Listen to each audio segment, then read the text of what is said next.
Welcome to Movies and Munchies. I'm Billiana Reyes. And I'm Lauren Craig. And our movie for today is I Still Believe. It is about the true life story of Christian music star Jeremy Camp and his journey of love and loss that looks to prove there's always hope. And our munchie for today is Cliff Bar Sweet and Salty. And this one is the chocolate peanut butter with sea salt version. So the sweet and salty is a whole collection. They have several flavors that they've added like a salty spin to. So I chose this one because I'm a huge chocolate peanut butter fan. And I like salt on sweet stuff. Are you ready to try it? Ooh, it already sounds good. Let's see what this is about. So it smells pretty good. Well, Cliff Bars always smell pretty good, so I don't know. They do. I'm a fan. I like Cliff Bars. Cliff Bars are always healthy. They're good for like if you're going hiking, like coming back from surfing. Pretty much like even on a road trip, they're like one of those like good snacks to like always have with you.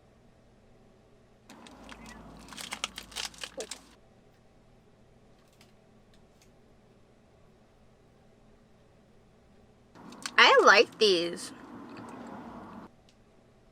I think that's good too, but I don't really taste the saltiness. Yeah, it was like missing something. I like the flavor a lot, but if you're gonna make a whole collection out of it, you better have some salt in there.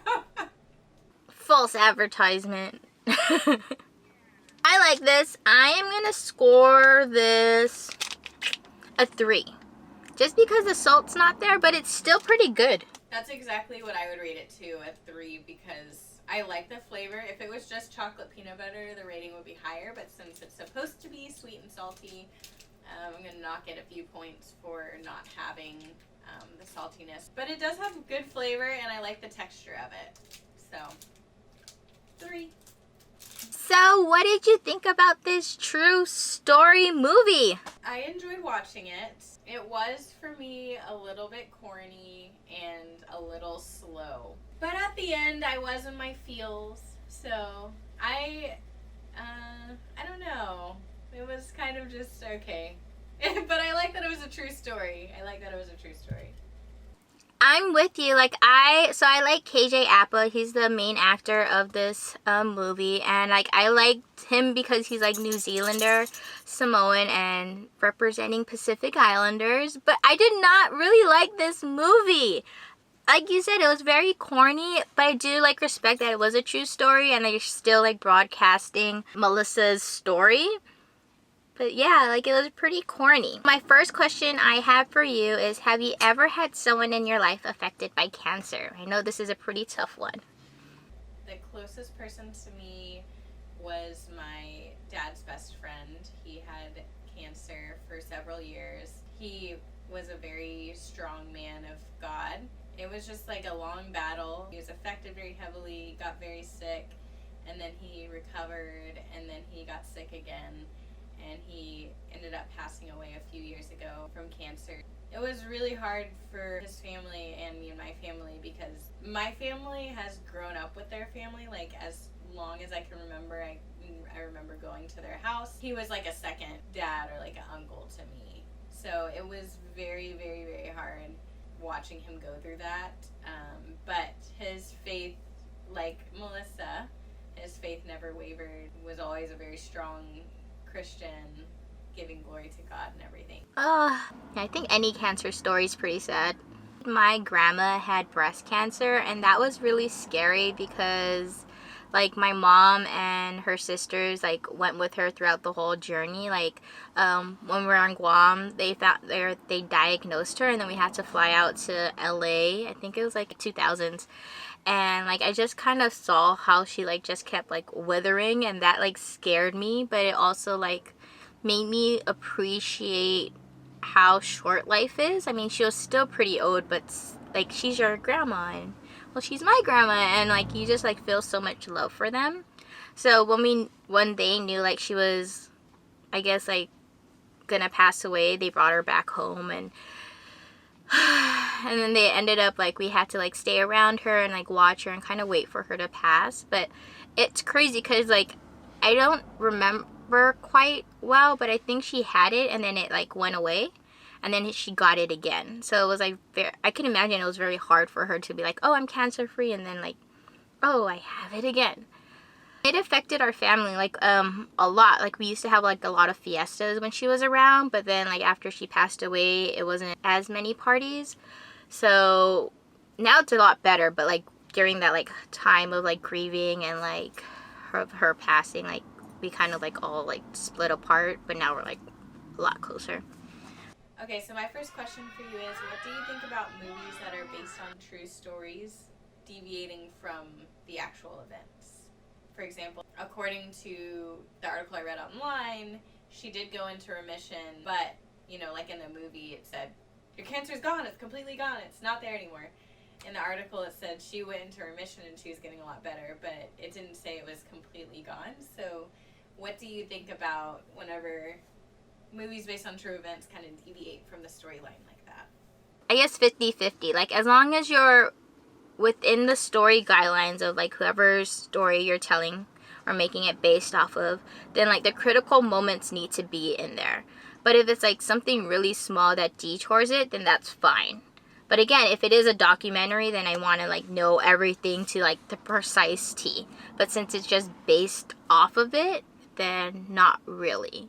And I could also like understand what the director and the writer and like whoever's in the production side was trying to do, like to make it eye-catching and as close to the story as possible, but also they want to make sure like you watch it and are intrigued instead of like getting bored with true stories. So I think that's the best way I could answer it. Yeah, I totally agree with you. I know that filmmakers have to make it interesting, make it pop, to make the viewers stay engaged. So I totally agree. I don't mind it as long as it's not like major storyline changes. Like if they would have made Melissa pull through and survive, it would have been like, okay, what? That's the whole point. I'm very interested on your take about marriage. What are your thoughts about getting married young?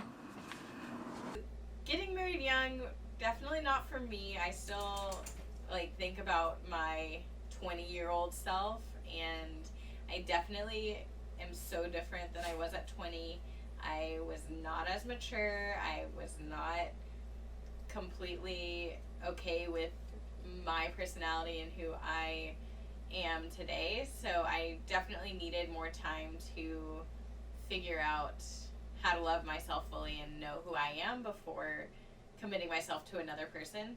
So for me, it would not have been good, but I understand the circumstances of why they got married young. And I know some people are more mature at a young age and they are ready to get married.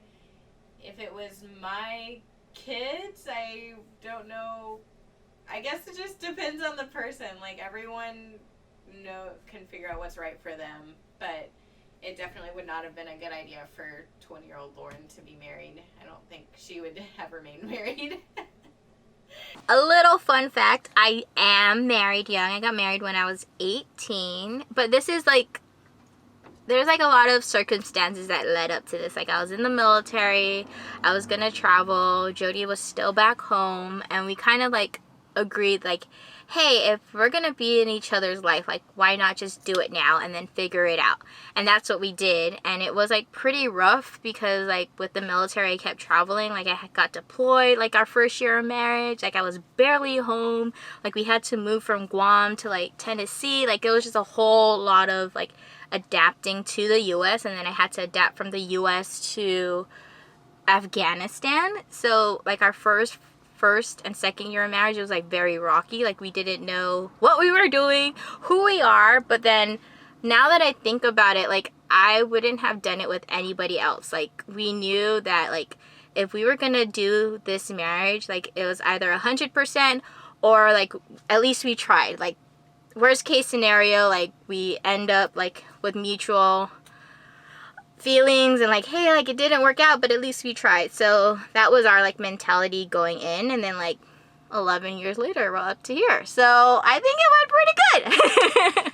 Yeah, for sure. Like, definitely circumstantial. Like, there's no reason that 18-year-old Lauren would have needed to get married. Like, there was no I wasn't going to the military. I wasn't dying. There's no reason. Yeah, but I don't know how I would feel if it was my daughter or my son. Like you said, it would have to depend on the person. Like, I remember my mom, like, even asking me, like, are you sure you want to get married?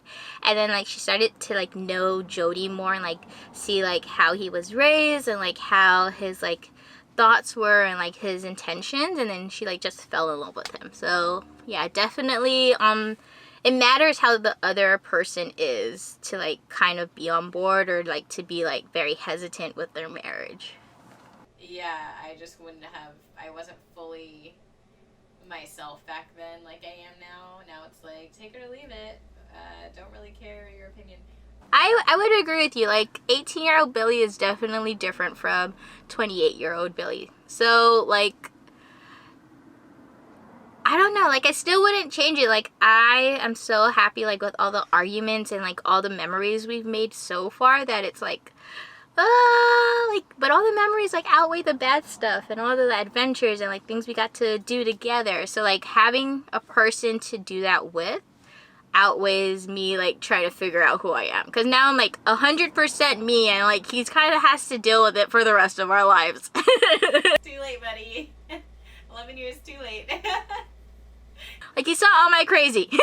During the movie, we saw, like, their early on relationship, and there was a lot of, like, arguments. They, like, kept their dating a secret for a while. There was another guy involved. What did you think about their early on dating relationship?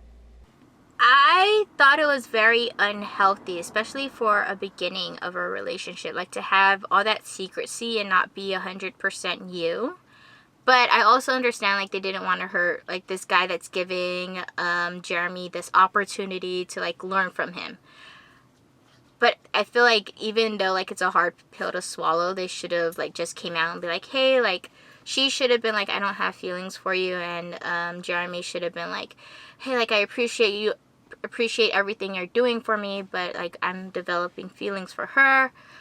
So, yeah, if they were opened a little bit more, I would have been okay with it. But, like, all that secrecy and, like, dodging and, like, not having to, like, I guess, be authentic whenever you're, like, with your friends or, like, your family would be pretty strenuous on the relationship.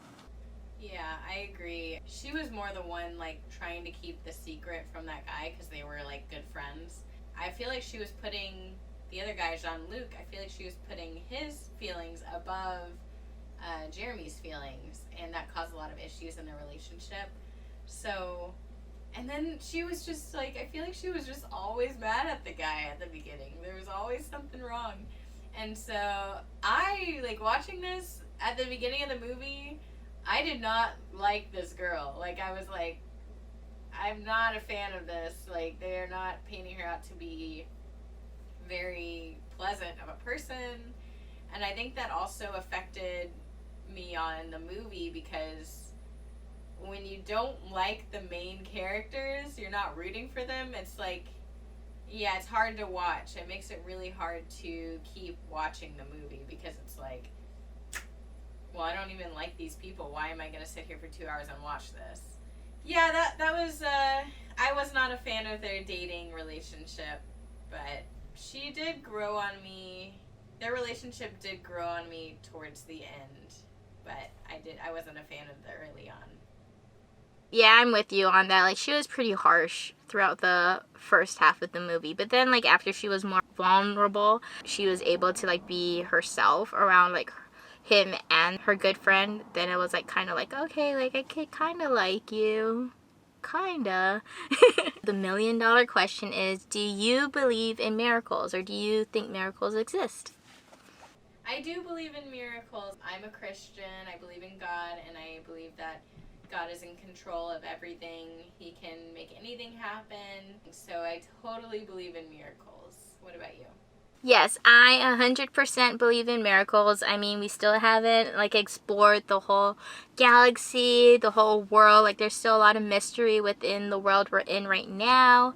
So yes, I do believe in miracles. I mean, there's still scientists that don't have any explanation of like why some cancers just disappear or like some diseases disappear. So yes, I am on the miracle train with you. And my last question for you is, have you ever written a song? Oh, yes, I have. So, when I was in middle school, I used to write a lot of poems. And I ended up turning one of those poems into like a little catchy song. I don't remember it now, but I remember me and my little brother, his name's Will. He was learning how to play the guitar, and I gave him like these lyrics. And I was like, Will, like check out this like new song, thinking I'm like a badass and like a new musician and like going that route. And then he's like, oh, that's okay. And he's like still playing his guitar. Like he didn't even want to help me. He was just like, yeah, whatever. It's like, okay, then my music career is like down the drain. Have you written a song before? I have written a song. I actually like forgot about this until I was asking you this question. When I was a kid, I wrote this whole, it was like several songs that I wrote, and they were these like jokey songs. It was like written from the perspective of a different like character, and so it's like all these like weird songs that I wrote, and me and my sister actually recorded them. So there's somewhere on a tape. I like want to go find it. They're on a tape? That's how old they are? We need to watch this. Dig up that like treasure chest. Yeah, very old. Very, very old. I need to find them and then I can release them like But yeah, they're definitely on a tape somewhere at my mom's house. And it was at least 3 songs, maybe more. Me and my little sister. She was my backup vocals. So, now that we've done our questions, what would you rate I Still Believe? I rated this movie 1 star just because it was very slow for me. I wrote down in my notebook that it really didn't grab my attention until the last 30 minutes. This movie is 2 hours long. And I did like really start to feel for the characters, but even at the end I still didn't really love the characters that the movie portrayed. The writing for me wasn't that great, unfortunately. I liked the story. I liked the true story, but I just didn't like how the movie was put together. For me, it is a 2-star. Like, I had so much high hopes for this movie. Like, it had one of the good actors that I followed, like the female lead. Like, I've seen her in other films and she's amazing. And then they had like both the dads are pretty A-list actors. I think one of them's like an NCIS or something like that. So I was like, oh, like this is really good. Like their cast is strong. And then as I watched it, like you said, the first like hour to 30 minutes, it's like really, really slow. And then like the only like towards the last 30 minutes, then you're like rooting for her and like loving like how much like love's going around and like how much he's supporting her. But oh, and then of course like it's based off of a true story, so that was like, oh, like really cool to like kind of see the inside of their lives. But I don't know, it wasn't doing it for me. Like it was really hard to watch and like keep watching. Like I had to pause it and like take a break and then like go back into it. Thanks so much for watching Movies and Munchies. If you haven't watched it, I Still Believe, well, it's up to you. You want to watch it now that you saw our review. Yes, and make sure you go to the store and try out the Cliff Sweet and Salty collection. We tried the chocolate with peanut butter and sea salt today. And make sure you leave in the comments below if you have any movies that you want to see us review or any snacks.